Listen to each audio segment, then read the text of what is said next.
7, 6, 5, 4, 3, 2, 1.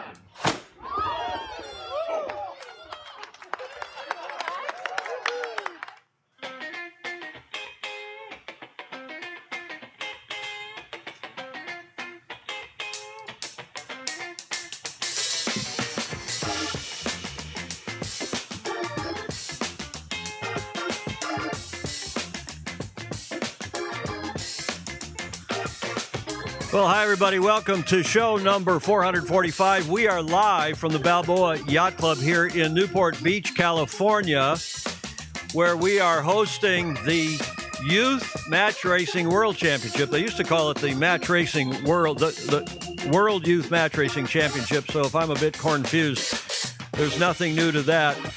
We've got Jesse Phelps back on the sound. We've got Robert Gribben, who's been regular with us as we've been doing the Gov Cup shows 2 weeks ago. And now we're here doing the Youth Match Racing World Championship, which started today. And I'm very pleased to say we have Christine Gribben joining us in just a second. And you want to pot down the laptop? I think we've had enough of that.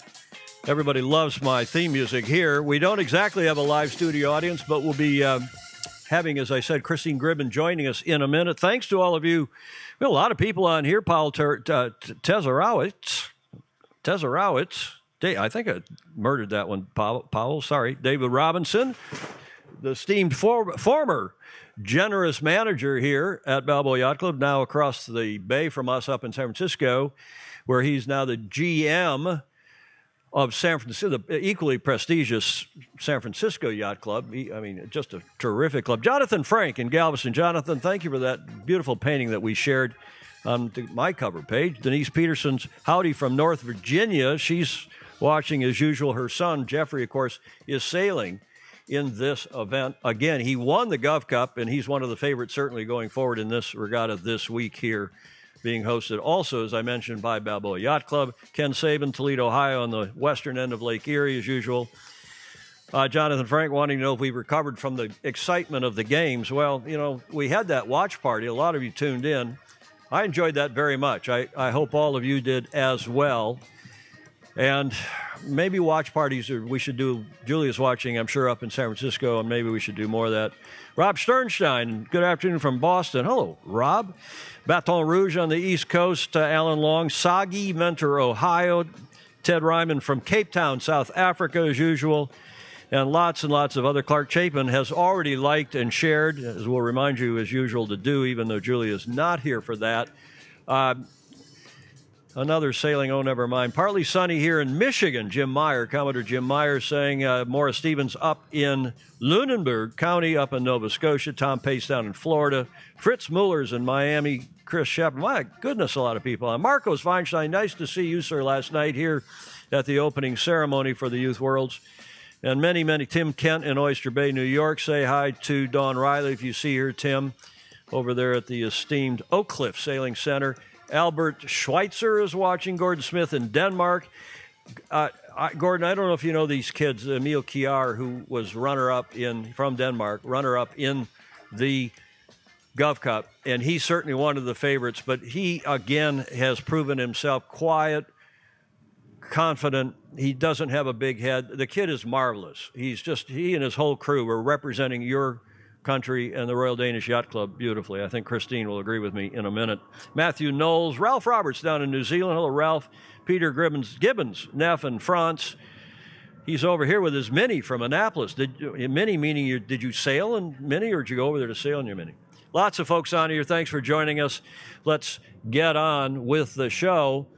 Number 445 for today, the 10th of August already. Bloody hell.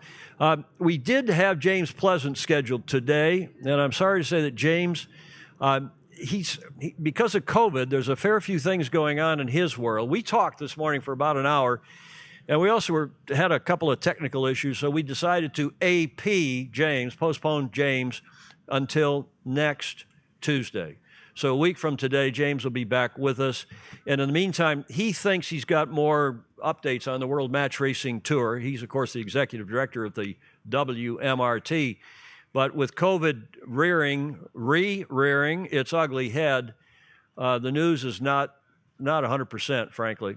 So James will be with us a week today. Let's get on with the starting line. There's a shot from a couple of years ago that I use in the starting line segment here on the show. I just want to say that Terry Hutchinson was, I want to say thank you, of course, to T. Hutch, who was on with us last Friday in that famously good interview that's had well over now 3,500 views. In fact, I did an excerpt on YouTube. I did an outtake from that show 444 and posted it on our Sailing Illustrated TV YouTube channel. And a lot of people have run that YouTube as well, including Magnus Wheatley, who wrote a brilliant column in his Rule 69 blog that appeared, I think, yesterday. Regular readers of my cup writings are well aware of my huge admiration for Terry, Magnus said, Terry Hutchinson, and the way he conducted the American Magic campaign. To my eye, he's the model CEO in the cup capable of... No, can you turn the audio down, please? Our cameraman is watching it here, and it has the audio up. He's like Julia. Sometimes, although Julia's got her phone on waiting for one of her boyfriends to call. Back to Magnus Wheatley. To my eye, he's the model CEO, he's saying, of T. Hutch, CEO in the cup game, capable of, on one hand, delivering a boat and team that came within a whisker of winning the cup, and on the other, steering a syndicate through the darkest of hours. Terry's a special person with strong family values, and the depths that he had to reach into his locker of fortitude were remarkable in leading that team.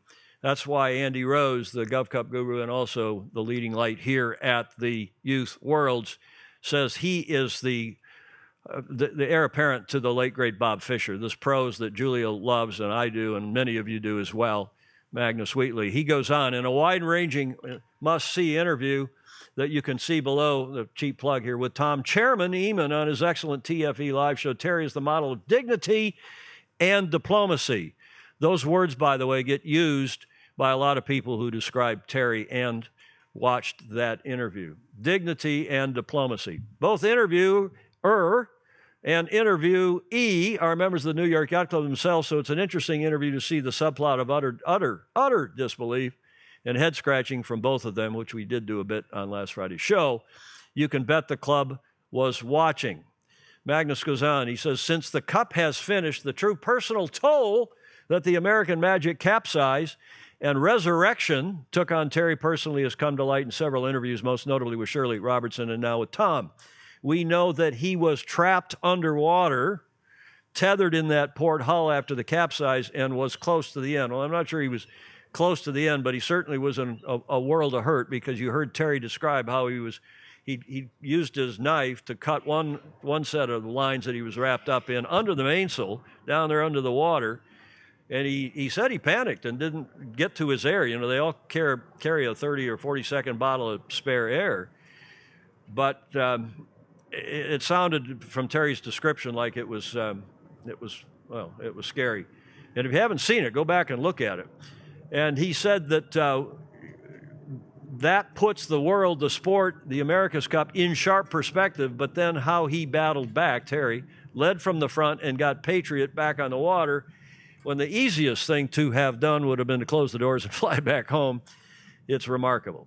It was the story of the Cup, and we all assumed that the team would go again and that the New York Yacht Club would be full square behind a tilt at AC 37, wherever in the world that might be and will be. By the way, talking with James Pleasance this morning about the venue, and he has some, not much, but a little bit of insight as well, and we'll talk about that when we get to the AC 37 segment. So that from Magnus. It is on YouTube, an outtake, that whole interview, 38 minutes or so, with T. Hutch from last Friday on our Sailing Illustrated YouTube page on YouTube. Yes, YouTube at Sailing Illustrated TV. Thanks to Magnus Wheatley and his Rule 69 blog for that. He is, by I think most accounts, the heir apparent to the late, great Bob Fisher, as I said a minute ago. If Julia were here, she would say like, follow, and share. We leave comments open also in the replay because thousands of you watch in replay. We know that, and we appreciate all those comments. It helps with the Facebook algorithm. Join us on Patreon, patreon.com/join/Sailing Illustrated. And thank you. We had another 2 patrons join this week. Every little bit helps, keeps my landlady, Julia, happy. She just had the carpets cleaned at the Beach Street Yacht Club. Have you ever been to the Beach Street Yacht Club? Christine's coming on in a second, the esteemed chairman emeritus, chairman forever of this event. But do join us, patreon.com/join/Sailing Illustrated. Every little bit helps. $5 a month, $10 a month. We deeply appreciate it. Let's quickly do a segment that you have to say was an impressive opening. In fact, it's already closed for some of the boats for the Rolex Fastnet race, which started Sunday in front of the esteemed, prestigious, and more Royal Yacht Squadron there on Cowes, the Isle of Wight. Beautiful shot by Carlo Berlanghi, the Italian snapper extraordinaire, of course, who shoots a lot of stuff for Rolex. Here's the video from 2 days ago after the race started. This was the scene today off the south coast of England. As one of the most famous and revered events in offshore yachting, the Rolex Fastnet race got underway from Cowes. It is considered to be one of the greatest challenges in sport, and the conditions at the start for the 300-strong fleet in this 49th edition lived up to its reputation. The multi-hulls were the first to go. Amongst the leaders, the 2019 multi-hull race record holder, Maxi Edmund de Rothschild. Next, it was the turn of the fastest monohulls. Rambler 88 from the USA, aiming for their 3rd consecutive line honours victory. But this year facing stiff opposition from the brand new 140-foot Super Maxi Scorpios. And then the remaining yachts in this impressive fleet. From racers to classics, down to the smallest at just 30 feet. On the water, more than 2,000 sailors from 31 countries, professional and Corinthian, experienced and novice, encompassing the egalitarian spirit of this legendary race.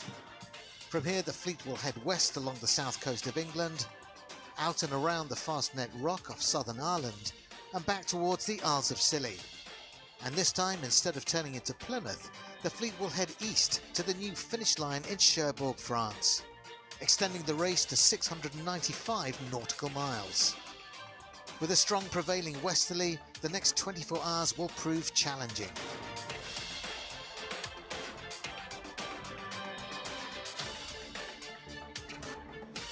Join us again for more updates from the 49th edition of the Rolex Fastnet race. So windy and lumpy is not the word. There are a lot of boats that got broken up or had problems with mainsails, had to retire and so on. But and then sadly, when they got out around the rock, at least the early boats, then the breeze quit. And after beating all the way out to Fastnet Rock in the 49th edition of the Rolex Fastnet, they turned around and other than the Maxi Trimaran, which we'll tell you about in a sec, that has already finished in Cherbourg, France, it's been a slow ride back for a lot of the boats. So there is the race course in the PIP, and now full screen, starting in Cowes, around the rock, and then Bishop Rock, and then back to Plymouth. That is the old race course. That course was the course that the Royal Ocean Racing Club changed. We covered that live here on TFE Live, a special when they did that, made that announcement at the Rourke Clubhouse in London. And now the new course here on this graphic from the RORC, it's 695 nautical miles. It's approximately 90 nautical miles longer, as they don't finish in Plymouth, England. They now go across the Channel, the English Channel, to Cherbourg, France. And that's for this edition and the next edition 2 years hence.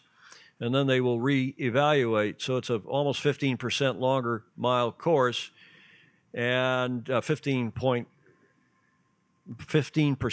longer distance to sail, 15%, not miles. So it's different. There are a lot of people in Plymouth who are unhappy. There are a lot of people in the RORC who are unhappy, but also a lot of people in France who are quite happy. The logistics, as Andrew McIrvin and others will tell you, and Andrew Pindar for that matter, of going across to France and coming back I think a lot of the English boats have to turn and burn. I'm not quite sure how that's working. But somebody on here no doubt will know, as many of you are filtering in, Don Lunabos and Clark Chapin, as I mentioned, and many others. Yeah, Don Lunabos saying, reference Terry, before I forget, Terry Hutchinson, T. Hutch, is a professional. But back to the Rolex. We told you about that course and the finish over in Cherbourg, and it's a bit of a tidal and current minefield getting in there, no pun intended. And we'll see the stories coming. But look at this beautiful video, Rourke video, of there's Rambler 88, George David, not to be confused with Balboa Yacht Club's David George. And that new Swan 125, Hugo Boss. There's Gitana 17. That's Edmund de Rothschild. That's first to finish. We'll tell you about that in a minute. Fantastic imagery. Hugo Boss again.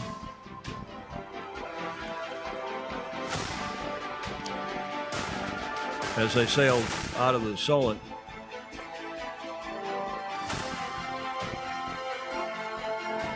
And around Bassinet Rock with the famous lighthouse.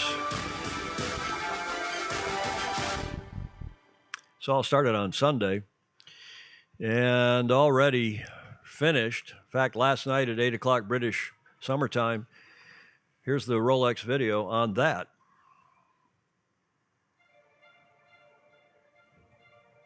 This evening at 2024 British summertime, the French trimaran Maxi Edmond de Rothschild crossed the finish line in Cherbourg, France, the first yacht home in the 2021 Rolex Fastnet race, claiming the multi-hull line honours victory and repeating their success of 2019.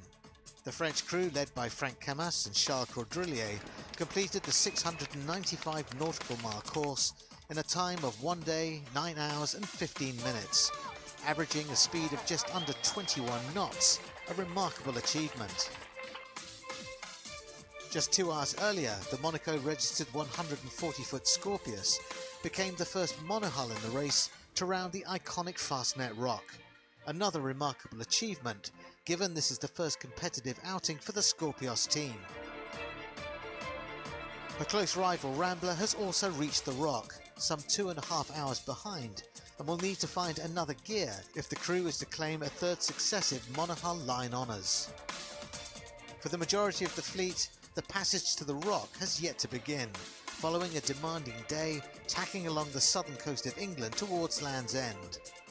The 49th Rolex Fastnet race is far from over. Join us again for more news from the 2021 Rolex Fastnet race. The Rolex YouTube channel carries all this, and it's just Rolex, and they have everything else about their watches and about whatever else Rolex is involved in. The RORC YouTube channel also is carrying some things, and I commend it. You can just Google it and Google that on YouTube, and you'll find the update videos that come out approximately every other day.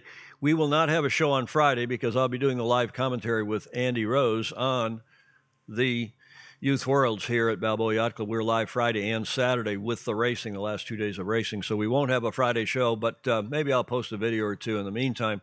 Bravo Zulu to Edmund de Rothschild. This all team, this Maxi, which finished last night, British summertime, as you heard in that video. Fantastic, fantastic stuff. And as several of you said here on the comments, Jonathan Frank down in Texas is saying the start was epic. Hats off. Look at all the hearts. Look at that. Yeah, I agree. The start was epic. Hats off to the Corinthian class. Niley Williamson has joined. Poor Plymouth, John Emmett is saying. John, of course, we're going to give his report now in a few seconds. Stingray, who's Stingray? Stingray up in Seattle. Graham Sweeney, Scorpios, is apparently finished. That new Swan, what is it? Swan 125, Super Swan. And I think the thing LOA is 140 feet, isn't it, with that humongous bowsprit. Whoever did the paint job, I was going to put that in, because it corrector Crutonic, and then maybe we'll just talk about it when we get there. I wasn't really going to do corrector Crutonic today, but we have, believe it or not, we have a small studio audience here of Christine who's going to join us, and Robert and Jesse on sound and cameras. And we have a segment in the show called Corrector. They make fun of me because we've been using Crutonic here at the Gov Cup and now here at the Youth Worlds. like every other minute. And now other people are using it too much. We're a bad influence. Julia, if you're watching, I'm sure you are, you're a bad influence. Andrew Pindar is talking about something here. Christine Gribben is watching. Nice, Christine. I thought it was Alice's restaurant. See, what happens, all these people get on here and commenting. The reason we do this on Facebook is because commenting is so easy. And they can have sub-comments, and they're back and forth, and they usually pick a word that if I use, and they know I'm going to rant about world sailing or about some, the America's Cup or something, and then they have a drinking contest because it's in the morning tomorrow, Wednesday, down in Australia and New Zealand. That doesn't stop them from having beers in the morning. And of course, right about now it's 10 o'clock on the continent, 10:30 in the continent in Europe, so they're into their wine. Aren't you all? David Cook, Gary Noakes, Denise Peterson saying a magnificent imagery. Yep, loving the commentary. Thanks, John Emmett. I think those Rolex videos are first rate. I don't know what you all think. That looks like a lot of cold, wet work. J. Frederick Bland, also down in Texas, is saying, yeah, J. Frederick, John Spangos. Marcus Stone, there's a new name. Alan Long, we mentioned you. Rich Fishback here from this club, isn't he, Christine? You know that Rich, why don't you come up here? Come on up here. Let's introduce Christine Gribben, and we'll take over to camera 2 and get her up here. Wild applause from Robert. Everybody's out on the water. So, Christine, thank you for joining us. You're welcome. It's good to be here. Don't lean away from the bad body line. Lean in, because I have to lean over. There we go. There we go. Slide you in. Thank you. First of all, what's the trophy next to you? This is the trophy for the Youth Match Race Championship. That's not the Gov Cup, obviously. No, not the Gov Cup. So you and I both are trying to get out of Gov Cup mode and get into Youth Worlds mode. And that was 2 weeks ago, but it's hard. It kind of rolls off the tongue. Sorry, Jesse. Gov Cup's easier. We say it more often. Gov Cup. Well, we do. We're going to come back with Christine, who is the esteemed chair of this regatta, and of all the regattas that are youth match racing related. She's been doing it, I think, for the last 25 years. I've been on the committee for 16 and chair for this is my 9th year. 16? I was joking. So it's really been that long. My God. I don't know what we'd do without her. She's going to be chairman for life. But let me do the John Emmett report, our regular report from Fozy John Emmett, his Olympics. And this is almost an op-ed from John, just a brief video that he sent in as he does every show day morning. No show on Friday, John. I know you're watching, so don't send us a video. You get the day off. But our Fozy and Olympic coach extraordinaire, John Emmett, reporting in from Weymouth in England. The king is dead. Long live the king. So as one Olympic Games comes to a close, the preparation for the next starts already and less than 3 years away. Although truth be known, the preparation started a long time before that. Sailing is a complex sport, and I think the Olympics, although it's the pinnacle, is a very small part of that. And we need a complex model to succeed, because there's really two things, although of course it's not binary. The first thing is the grassroots sailing, which is absolutely clubs and classes, making sailing fun, cheap and accessible. And then there's the elite sailors who are dedicating their life for the opportunity to win a medal normally every 4 years. And it's a very different situation for the two. So when countries are considering programs, I think Team GB, etc., is probably a very good role model of what needs to be done. In fact, the performance manager for sailing has moved on to cycling and had a very similar amount of success with a proven formula. And that proven formula is what we see with all the top teams. So it'll be very strange to see somebody expect to have success by doing different. And for any of the teams that aren't currently at the top of the medal tables, they really do need to be, if you like, copying what the top teams are doing. Certainly to have an idea that this doesn't work for this particular country or this particular sailor is not correct. And things have moved on a lot. I remember that the UK, we used to have the Weymouth Olympic Week, and you just turned up, and the person who won the regatta generally went to the Olympics. And now we realise it's a much more complicated process than that. So we need specificity. So in other words, you need to be the person who sails best at the Olympic Games venue, because let's face it, the Olympic Games venue could be very different from your normal training environment, or where you normally have your country's major regattas, and also to be consistent. And I think that was very well proven with the selection, for example, of Matthew Wern. Incredibly close selection, but he was the most consistent, and in the end won the Olympics with a day to spare. That's why things tend to be not done over one regatta, but over a whole series of regattas. And actually, it's so common now, you will often see many countries using the Worlds before the Olympics as the trials. It's just normal, as well as other high-level regattas. So, for example, the test events, to prove that the sailors are capable of competing under pressure, because it's a very different pressure situation at something like the Olympic Games than it is when you're training and racing in a venue you're familiar with. So yeah, two things: no need to reinvent the wheel, need to get out there and race at the highest level of competition regularly. I think one of the reasons this Olympic Games was so close in so many classes is because it was difficult for a lot of countries to do that, and it also probably favoured those athletes who had a lot of experience and had done a lot of regattas. So if they weren't able to get to so many regattas in the last 2 years, it didn't have such a big impact because they had most of that experience under their belt. Of course, it's difficult for the Kiwis and the Australians and so on, but they always make the effort to do as much of that competition as possible, and that's what people need to do for the top level of sailing. No need to reinvent the wheel. You can see what's working. And then the other end of the scale, grassroots, it's just about making it fun, making it social, and making people want to come back and indeed continue being part of the sport. So one Olympics gone, onwards and upwards to the next. Okay, that's a long one from John. And speaking of long, a lot of you are commenting on his beard too. Like some. I'm sorry about some of you are having video dropouts. We're not having any video dropout here.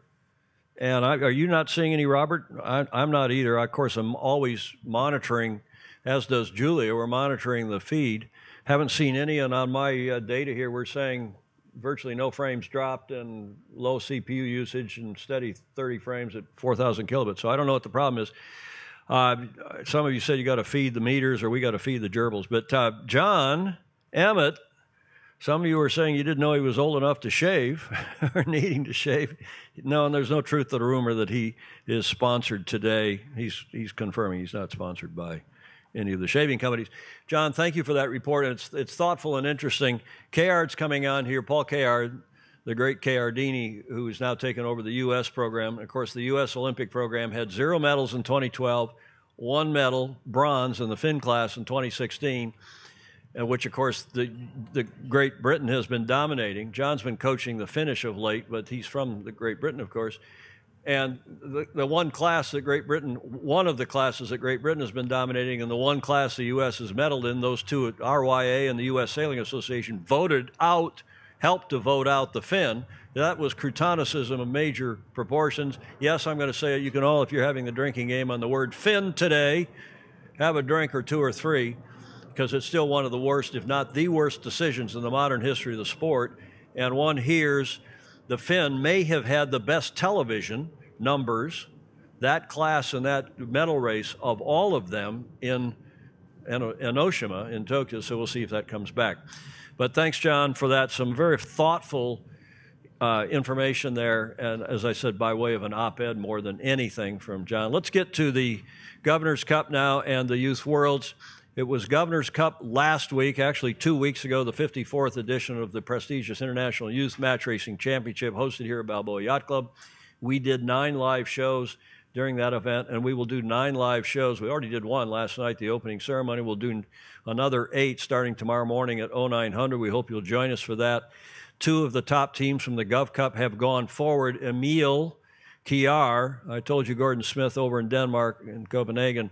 These kids are wonderful. Royal Danish Yacht Club, Mads Potter Vitska and Bastian Besch Sorensen.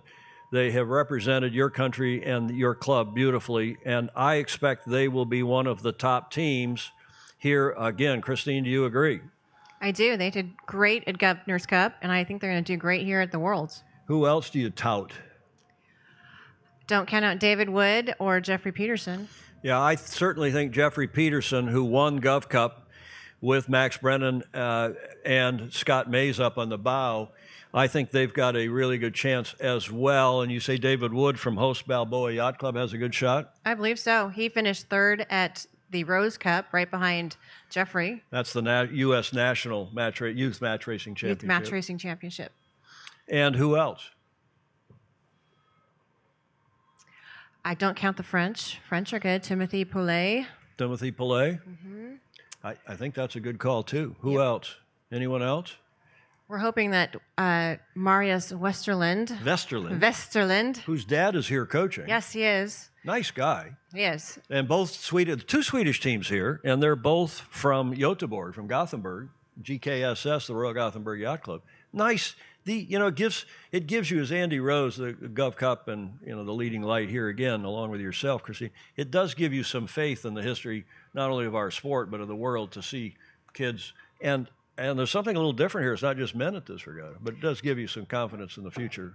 Yep, we have the women too. Every boat has to have at least one, if not two. Well, only one this year, but they could have one or two. And all the boats now, unlike Gov Cup, where most of them were sailing with three, only Morgan Pinckney over at Newport Harbor Yacht Club sailed 4 up. Mm-hmm. And now they're required, right? You've required them, or World Sailing is required? World Sailing required 4 people on a boat, 1 girl, 1 boy minimum. And they had up their weight, too. What's the minimum weight now? I don't remember. And a requirement that each has at least 1 woman or 1 man, right? Correct. You can't come with 4 women like the Swedish team did to Gov Cup a couple of years ago. Nope. Okay. Well, I think you're right that Jeffrey certainly got a shot. He sounded quietly confident, almost a little cocky, Denise. Denise is on here watching, his mom, proud mama that she is. And I suspect, in fact, that if Jeffrey is doing well, you might see her fly out from Virginia. I don't doubt that. I don't doubt that at all. She might fly out here. She was here for Gov Cup. But Jeffrey he's a force. He's had certainly his best summer ever of racing. And a lot of locals here are behind him, and David Wood, too. Now, just a couple other slides here, Christine. I think in addition to those guys who we mentioned a minute ago, Scott, Max, and Jeffrey, this Youth Match Racing World Championship, starting today, was the first day of racing, and they're out there doing round robin 1. Can you describe the format for us? So we're going to do 2 round robins to begin with, and then the top 2, I believe, this one is the top 1 does not race in the repechage, and they're going to do another round robin in the repechage with 8, the remaining 8. With the remaining 8, and then they will move forward with the points, and then we're going to have a semifinal, final, and then the bottom we'll do another round robin for the consolation. So the top out of the first 2 rounds, which will be today, tomorrow, and maybe into Friday, but mostly done the next. It should be today, tomorrow, and maybe Thursday morning. That's right, Tuesday, Wednesday, Thursday. And then the top boat goes through, it gets a bye to the semis. Correct. And then they run another round, the so-called repechage. Yes. And then 3 boats will come out of that and fill out the semifinals. And the winner going forward gets to choose which of the other 3. That's normally what happens. I believe that's going to happen this time. That's the same format. Yep. Mm-hmm. You know me, I don't ask questions I don't know the answer to. I learned that That's what we usually do here. No, that's what one hears. Well, let's look at the world. I'll go back to the slides for a sec.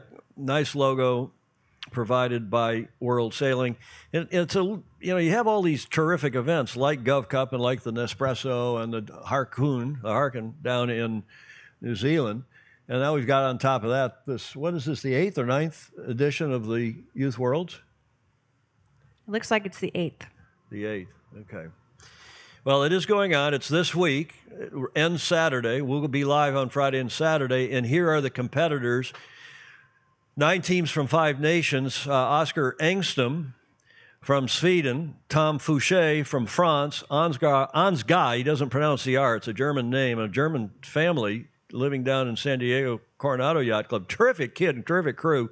Ansgar Jordan from one of the 3 American teams. And we shouldn't count him out, too. He actually had a pretty good regatta here at Gov Cup. He did. Listing didn't have it in my head, but yes, I absolutely believe he will do very well at this race, too. And, you know, the kids that sail in Gov Cup now have got, you know, a week of experience in these Gov Cup 22s, and the conditions are quite a bit, however, lighter. Very much lighter. This week. Yes. What do you think the forecast is? Today and tomorrow will be the best days of racing in wind conditions. 10, 11? About 10 is top, is what we've been forecasted. And then by Saturday, we'll have 5 or 6. So it's going to get soft towards the end of the light. Soft is not necessarily good. No, it's not good. If Julia were sitting here, she'd be waving her finger at me. Or Denise Peterson, who did it for me last Tuesday. You got it, so you can do it, Christy. Be careful which finger you wave at me. So it's going to be soft and warm. It's 80 Fahrenheit each day, give or take a degree. So what's that, 20, what's that in Celsius, 23, 24 degrees? It's warm. And let's go back to the crew. So Ansgar Jordan, Coronado Yacht Club down in San Diego. Emile Chiar, we mentioned. Jeffrey, of course. Timotei Pelé, we mentioned. And then Riccardo Seppi from Italia, from Italy. And nobody seems to know, including the other teams, know too much about that team. But Italy has a fantastic match racing and youth match racing reputation. Yes, they do. So what do you think? He's an unknown. Okay. Well, that was a pithy comment. He's unknown. I don't know. Marius Westerlin is my favorite. I make no... You know, when we're doing the commentary, I'm reasonably unbiased. But Marius, he was hilarious last night in the opening ceremony. He definitely was. He gave Andy a run for his money on that one. He could take over the rosé roast. Yes. But Marius, who is he's just a bright, personable kid and speaks, I'm sure, besides English and Swedish fluently, other languages. His dad is here coaching. His dad looks like he's about 25. He does. Huh? He does. And nice folks. Again, those 2 teams both representing GKSS, the Royal Gothenburg up in Göteborg. And I think Marius, who he said, yeah, I can't help but do better in this regatta. He finished 10th or last at Gov Cup. He can't do worse than 9th. There's only 9 teams in this regatta. That's right. But he's hilarious and fun and funny. And then, of course, there's the other local favorite, David Wood from this club, from Balboa Yacht Club. And it's interesting that he and Jeffrey, you know, they sit together, even though they're arch rivals, but they grew up sailing together and against each other. Terrific kids, great representatives of this club and of the country.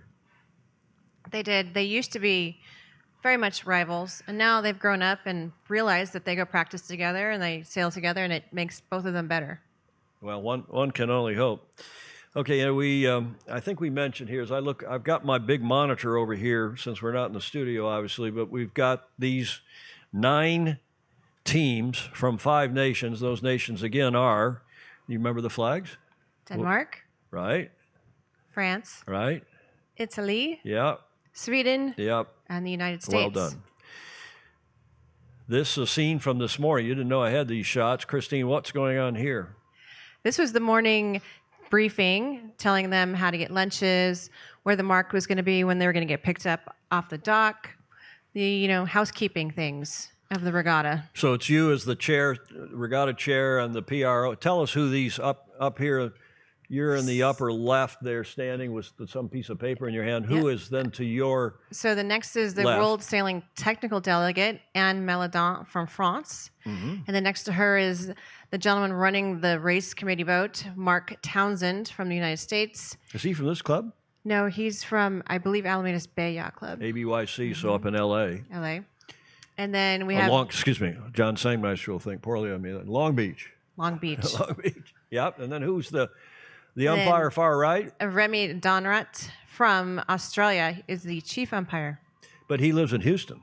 He does. Right? So an Australian who's... That's why he's here. Emigrated. Well, and on that topic, tell us about the hurdles, the hoops you've had to jump over and go through for COVID and get all these kids here and get them home, and the umpires. So all of them have to be COVID tested before they get on their airplanes, test negative, and then once they all came to the United States, they had to be tested again, and they were all tested yesterday, and they all came back negative. Dr. Rob Bray, who's the sponsor of the Gov Cup. Yep. Disc Spine and Sports, is that what his company's called? Disc Spine and Sports, yes. Yeah. And he got them tested. All of them tested yesterday. Was that a big undertaking? Well, yeah, but was it a big relief to you? Must have been. Oh, yes. We're waiting and waiting for Pins and needles. For the results. No pun intended. Right. For the results that came back, and Dr. Bray showed up, I figured that we'd all okay because he came to the reception last night. He was here last night. Yes. You don't think he would have come if some of them? No. Well, you would have had the I would have gotten a phone call saying this team needs to get out of Dodge.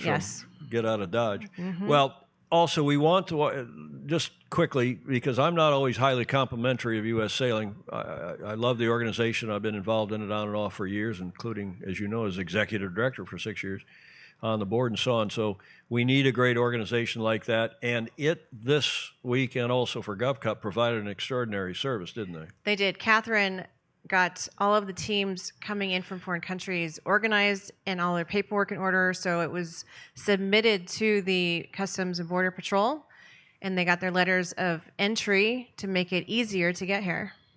Well, bravo, Zulu, to U.S. Sailing and to them. Catherine did a wonderful job. And I know talking this morning, as I did with James Pleasance, and one of the struggles he's got with the World Match Racing Tour, which he will tell us next Tuesday when we get him on the show, when I'm back up. No show Friday, but when we're back up in San Francisco at the Studio B at the Beach Street Yacht Club on Tuesday.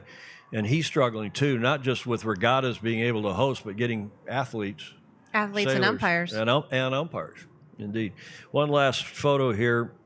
This is that photo I was just showing you, but then there's from the other side, from where I'm normally sitting up here on the stage. What are you saying there? I think I'm saying go sailing. No. It's one of those, make sure you get your lunchbox, make sure you clean it out at the end of the day. This was later in the Was it later in the day? Yeah. Then I was probably telling him to go have fun and go sailing. You were. You are a terrific chair, and all the people that work for you, including me, Madam Chair and Boss, we gladly do it because we're all volunteers. We're all basically amateurs. But you've managed to find really competent people. How many volunteers do you have? Between both Governor's Cup and Worlds, there are approximately 200 volunteers that work both events, and a lot of them work both events. But not you just also have one. some churn, so you probably have an entire team of quite a bit more than that.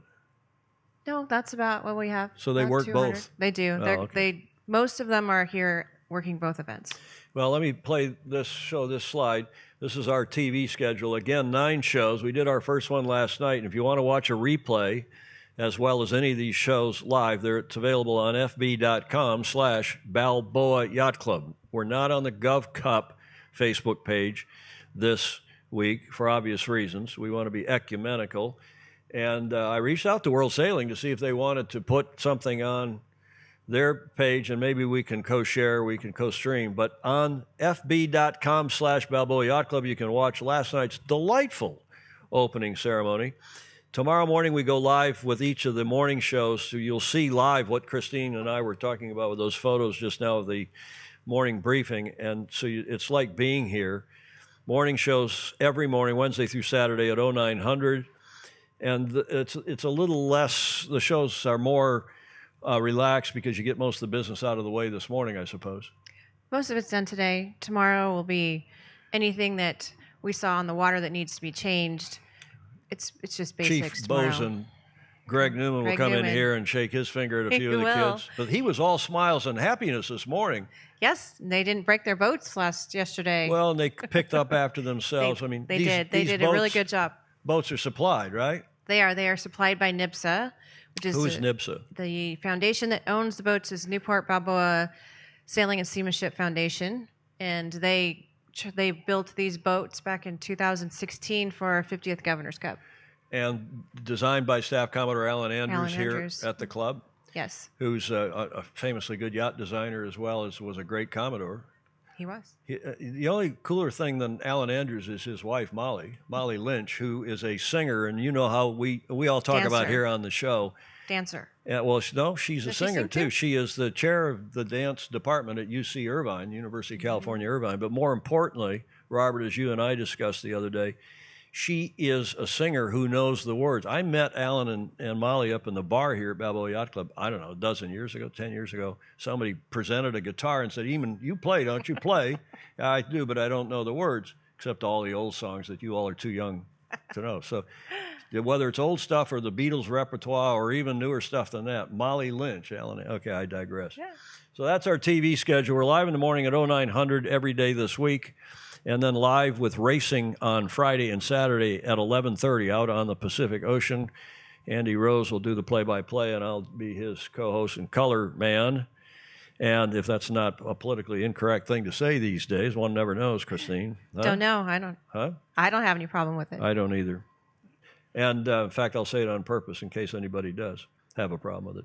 And then we will also cover, as you see down there on the lower right of that graphic, 18:30 on Friday and 16:30 on Saturday. We'll cover the press conferences, semifinalists, all four skippers on Friday, the two finalists on Saturday, followed immediately, Christine, by your medal ceremony, Yes.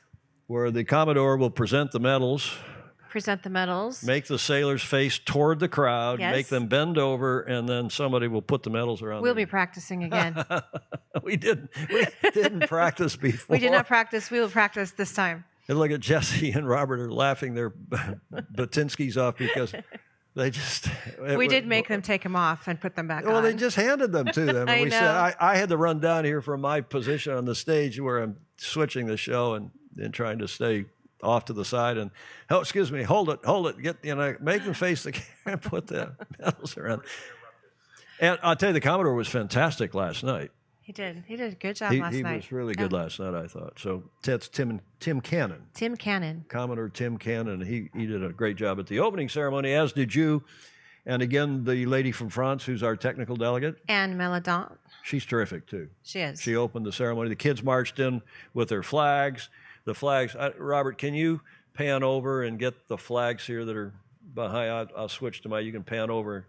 You can go hot. You can go hard if you want, because we got all the 5 flags behind the trophy. Christine, while we've got that shot, there you go. And they brought the flags. Thanks, Robert. And they came in, and you can hold that. And lose that black stuff at the top that I don't like. I always am on the camera, guys. I don't care. You can leave me out of the shot if you want. But there's the trophy and the flags of the 5 nations and our new media wall. Yes. Just for this event. It came last night an hour before. It came delivered at about 5 o'clock, and we were madly scrambling to put the wire ties on to have it behind us. Well, you're doing a great job. We go back to the 2-shot if you can, Robert. Thank you. We don't have our headsets in, and this is casual, right, Jesse? Our sound guy's back there giving us the thumbs up. Everything good? I don't know where these people are complaining about dropouts. I think it must be local servers to their... Did you? Well, sorry about whatever the glitching is. I don't see it here, and the numbers appear to be great. But we'll wrap this up. Thank you, Christine. Anything else that we want to talk about the Youth Worlds? Not that I can think of. I think we got most of it. I think we did. Any questions? Let me look through here and see if there's any questions while we are...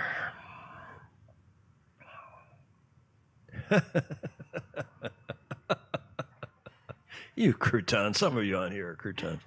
Gordon Smith in Denmark. Denise Ross Peterson. Alan's mom, Betty, is the bomb.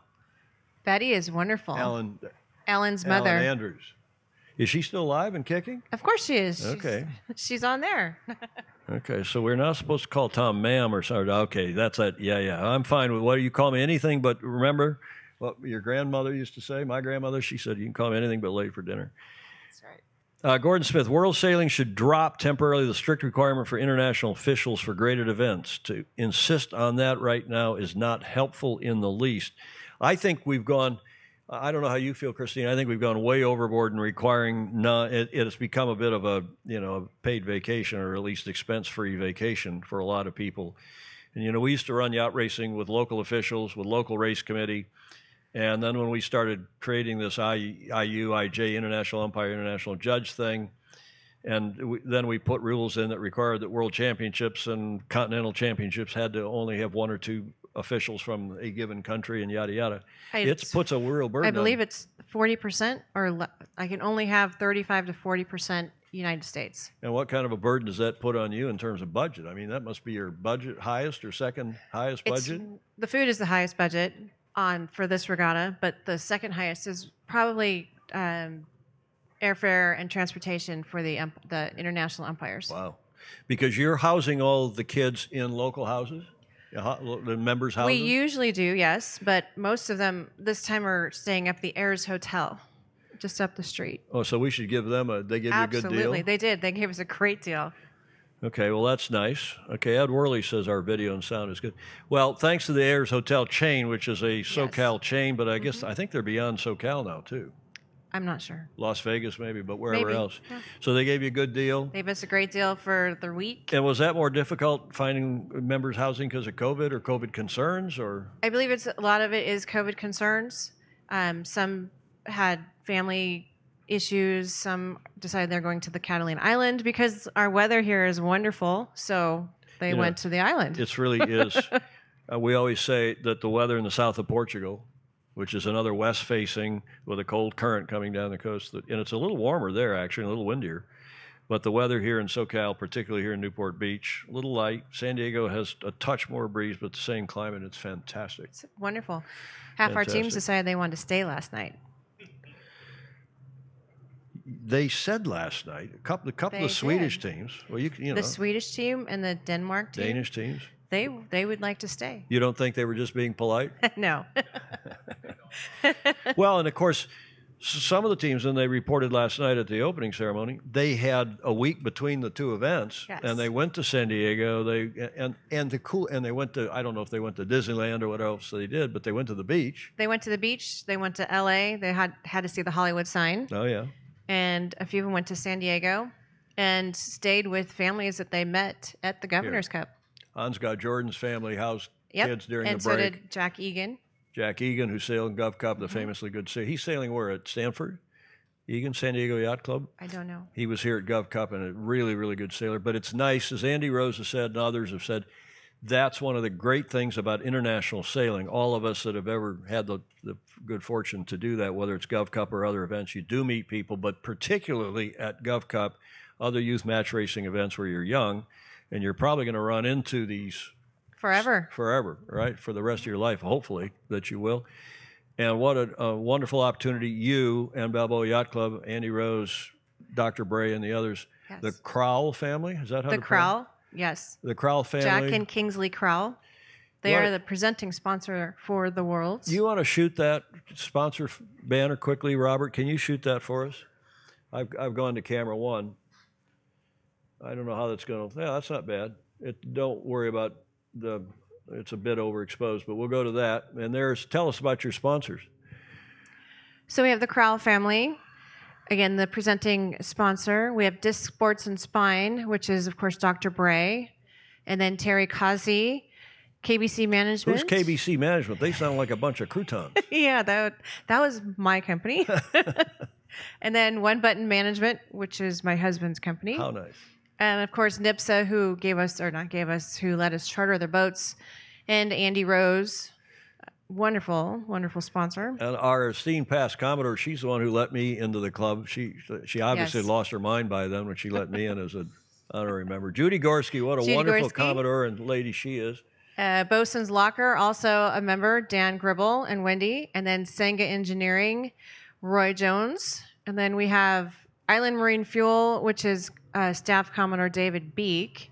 And he gives us fuel for all of our umpire boats and spectator boats for the week. At cost or No, he gives it to us for free. nice? Yep. And then, Wow, that's a deal. yes, it's a great deal. That's a deal. We used to have to pay for Bloomberg fuel. Family, Harrington's, Yep. you got some Duda Family Trust, Yep. Newport Shipyard, Klaus, is it Deckel? Deckel. Deckel. Dykel. Well, it's a nice group of sponsors, and you can come back for the two-shot, Robert, if you want. In fact, even if you don't want to, please come back to it. Christine, anything else to wrap up? No, we covered sponsors. Our staff here is You wonderful. didn't even know until about 20 minutes before. No. I said, Christine, why don't you come down here? We got a Robert here with a second camera we can do it. Yeah, I had to work, the day job. your day job, I do which have a is? day- I am the sales manager for a company that my father owns. And? That's me. I just do sales. But what do you sell? Oh, we sell architectural millwork and cabinetry for commercial buildings. And you do that for residential? No residential. I know a yacht club up in San Francisco, the Beach Street Yacht Club, could use some cabinetry. Yeah, we do work in San Francisco, but mostly hotels, hospitals, Disneyland, places like that. Brian Marshall is in the back, and Brian, I don't know if you can swing around and shoot Brian quickly, Robert, while we're doing an informal show here. Huh? Brian, yeah, Brian, come on up here, please. Come on, man. So that you can just come up here in front and take a bow. But I just want to recognize this gentleman. He has been working with us, for us. There you go. For a long time. He's the what's your official title here at the club? Here's the mic. Facilities manager. But I saw you painting this morning. You are directing staff. You're helping me set up at dark 30 in the morning here every morning. You don't know how much we appreciate it. Thank you. And Brian Marshall, without him, without the chair, without Andy Rose and quite a few others, this regatta would not be happening. The Gov Cup would not be happening year in and year out. Fantastic job that you all do. Bravo Zoo. Thank you. Thank you, guys. Thank you, Christine. Thank you, Tom, for your help. We definitely couldn't do all of this without you. My pleasure. Thank you. Okay, Christine Gribben, Brian Marshall, thank you, guys. We're live from the Balboa Yacht Club, show number 445 on Tuesday the 10th. TFE Live, there will be, as I've said, no show on Friday because I'll be out doing commentary with the esteemed Andy Rose for this Youth World Championship. We have our next segment, This Day in History. If we can pot up the laptop. Thank you, Jesse. Do you know what happened this day in history in and it's marine related, it's yacht racing related, certainly marine related. Who is this gentleman? It's your first. Well, I'll give you one more clue. Anyone have any idea who that is? Julie, if she's watching. Clark Chapin's probably already Googled it. And this is a gentleman who lived in 1858, was born in 58, and died in 1913. And when you see his name, it will give it away. Rudolph Diesel. Now, you think he's German with a name like that. He was born in Paris, born in France, emigrated to Berlin, and of course he developed the first workable diesel engine. And on this day in 1893, Monsieur or Herr Diesel's prime model internal combustion engine, a single 10-foot iron cylinder, 10-foot iron cylinder with a flywheel at its base, ran on its own power for the first time in Augsburg, Germany, where one of our Fosi resides. Now, it's interesting, his end of life, when I research these things, I try not to go too far into depth, but at the time of Diesel's death, he was on his way to England to attend, and this boat, this boat is the Dresden. And he was heading from, I think, Belgium across to England. And what he was going to do there is interesting. He was going to England to attend the groundbreaking of a new diesel engine plant and to meet with the British Navy about installing his engine on their submarines. Conspiracy theories began to fly almost immediately. Inventor thrown into the sea to stop the sale of the patents to the British government, read one headline. Another worried that Diesel was, quote, murdered by agents from big oil trusts. It's likely, however, that Diesel did throw himself overboard. As it turns out, he was nearly broke, but the mystery will probably never be solved. And he was found, a body, badly decomposed body was found some 10 days or 2 weeks later. But he had some personal effects, which his son later identified. Herr Diesel, Monsieur Diesel, he got it running, got his first engine running on this day in history back in the late 1800s. In the Cup news, AC 37 Cup date, there's precious little to report. It's quiet, and I still, a lot of people that say it's not going to happen in Valencia because the mayor is, by all accounts, against it, is not in favor of hosting the Cup in Valencia. They still are paying off the debts, the mayor says, from 2007 and 2010. So one rather suspects it's not going to be in Valencia, Spain, although they have all the infrastructure, the team bases. And as you heard Terry Hutchinson say on this show on Friday, he thinks it's going to be 2024 down the road. Talking with James Pleasance this morning, he was, as usual, very cautious and circumspect, but even he was thinking that maybe the Solent is the goer, as does Magnus Wheatley. So I still wouldn't be surprised if we end up in the Solent. And whether it's one-on-one or it's a multi-challenger event still remains to be seen. But everybody is very quiet. September 17th, they say the Royal New Zealand Yacht Squadron, ETNZ, say they will name the venue, with a protocol coming out in November. That's the latest that I have. Oops, that's the wrong slide. That's from Friday. I didn't change that slide. So here's our correct or crutonic segment. And I don't have a slide for this. I think we just give Baby Shark and Jody a break. What do you think? Jody, are you watching? Is Jody Shields watching? Usually Julie would know. She loves Jody Shields. Yeah, he says, solar powered. Well, it's interesting because whether you think a diesel submarine, remember all those early submarines were diesel powered, and whether you think a diesel engine is correct or crutonic today, we got electric submarines, we got nuclear submarines, we got electric and cars now, and it looks like more and more the whole car industry is going electric. So I think dirty diesel may be behind us, but it is quite a bit more efficient, as you all know. Whether it's correct or crutonic is another. I got another Friday slide there. What an idiot. Okay, let's get into our D block here in the last segment. This is the segment, I don't know, Robert, if you've watched this, we call Whiskey Tango Foxtrot, WTF. Jesse, did you know that? In naval parlance, Whiskey Tango, that stands for WTF, Whiskey Tango Foxtrot. And here's our first, our Fosey sent these in. Notice to occupants of flats, coronavirus precautions. To help with social distancing, please walk up the right-hand side of the stairs going up and walk on the left-hand side of the stairs coming down. Somebody said, why didn't they just use naval parlance and say, stay port to port, keep port side to port side when you're going up the stairs, or stay right up or down.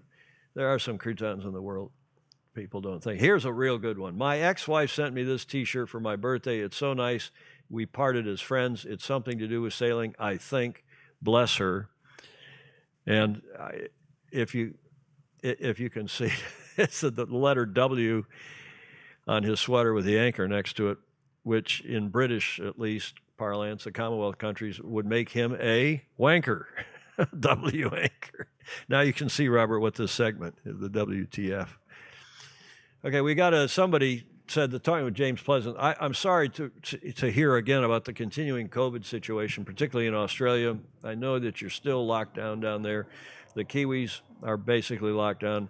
It's amazing, again, that U.S. Sailing was able to help this regatta get underway, and you have the Fastnet going, and hopefully more and more regattas. But we're facing, I think a difficult fall here in the U.S., and we'll see what happens. But do stay safe, and we'll hope this sorts out sooner than later, and we'll get Andrew McIrvin on here to give us the update, because there are some disturbing reports about, I won't even go into it. There's some disturbing reports. We'll get Andrew back on here to brief us. The finish line, just to recap, we are at the Youth Match Racing World Championship here at Balboa Yacht Club. It continues all this week. We hope you'll tune in. 9 shows. The first one was last night, the opening ceremony, Meet the Teams. Carries on tomorrow at 0900 and for the rest of the week. Same schedule that we used in Gov Cup. Please join us for that. It was a lot of fun last night, and we hope you will join us again. There is the Gov Cup trophy. Robert has that nicely. Gov Cup. I knew I would say that. Christine knew I'd say that. There is the Gov Cup trophy, and it's not the Gov Cup trophy. There is the Youth Match Racing World's Trophy. See, I need Julia badly. Julia, where are you when I need you? And it's not a super attractive trophy, but it is prestigious. Only, 8 years did we decide? It's the 8th or 9th year. and that will be awarded here Saturday night. We'll have that live as well. And again, it's on fb.com/Balboa Yacht Club. Like, follow, and share if you're so inclined, and even if you're not, please do so. Comments are welcome too, even in replay. Support us on Patreon, patreon.com/join/Sailing Illustrated. As always, thanks to everybody for their help today, especially my crew, Robert and Jesse. Thank you very much, guys. And to Christine Gribben, the regatta chair. We kept her on probably longer than she thought she would be on. We appreciate her very much. We will not see you Tuesday. We will not see you Friday. We will see you Tuesday. That slide is correct. We'll see you next Tuesday. No show Friday. In the meantime, have a great rest of your week, and sail fast, sail safe, and have fun. Ciao. Bye.